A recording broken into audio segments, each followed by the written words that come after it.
Bonjour à tous, ici Pauline Roche.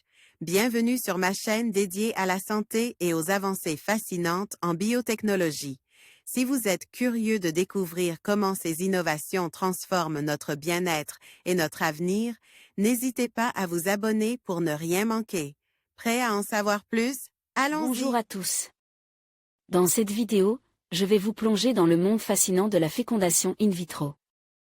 Nous allons explorer en détail chaque étape de ce processus, depuis la stimulation ovarienne jusqu'à l'implantation des embryons. Je partagerai également des informations sur les taux de réussite, les défis que peuvent rencontrer les couples et les avancées récentes dans ce domaine. Que vous soyez simplement curieux ou que vous envisagiez cette option, j'espère que vous trouverez ces informations utiles et éclairantes. Alors, restez avec moi pour découvrir tout ce qu'il faut savoir sur la fécondation in vitro. Louise Brown, le premier bébé éprouvette, conçu par fécondation in vitro, FIV, est né en 1978 en Grande-Bretagne. En France, la petite Amandine a vu le jour 4 ans plus tard. Le père de la FIV, Robert Edwards, a reçu en 2010 le prix Nobel de médecine. Qu'est-ce qu'une FIV? Quelles en sont les différentes étapes? Explication. Principe de la fécondation in vitro. La fécondation in vitro est utilisée par les couples présentant un problème de fertilité. La FIV reproduit en laboratoire la fécondation et les premières étapes du développement embryonnaire. Elle repose sur une séquence technique complexe.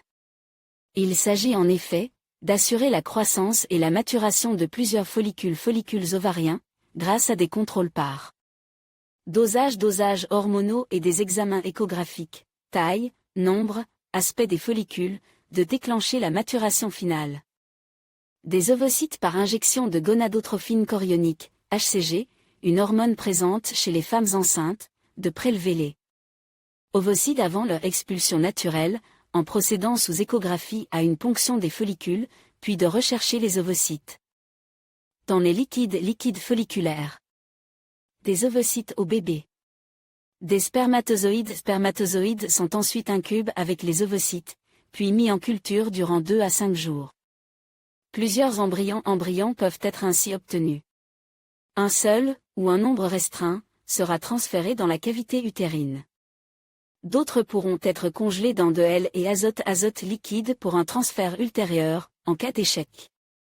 En 2008, plus de 11 000 enfants sont nés par FIV en France. Source, le manuel Merck, 4e édition, Université de Besançon. En conclusion, la fécondation in vitro représente une avancée majeure dans le domaine de la procréation assistée, offrant des solutions à de nombreux couples confrontés à des difficultés de fertilité. Grâce à des techniques de pointe et à une compréhension approfondie des processus biologiques, cette méthode permet de surmonter divers obstacles et d'augmenter les chances de conception. Bien que le parcours puisse être complexe et parfois éprouvant, les résultats peuvent être profondément gratifiants. Il est essentiel de s'informer et de se faire accompagner par des professionnels pour naviguer au mieux dans cette aventure. Merci de nous avoir suivis et à bientôt pour d'autres sujets passionnants.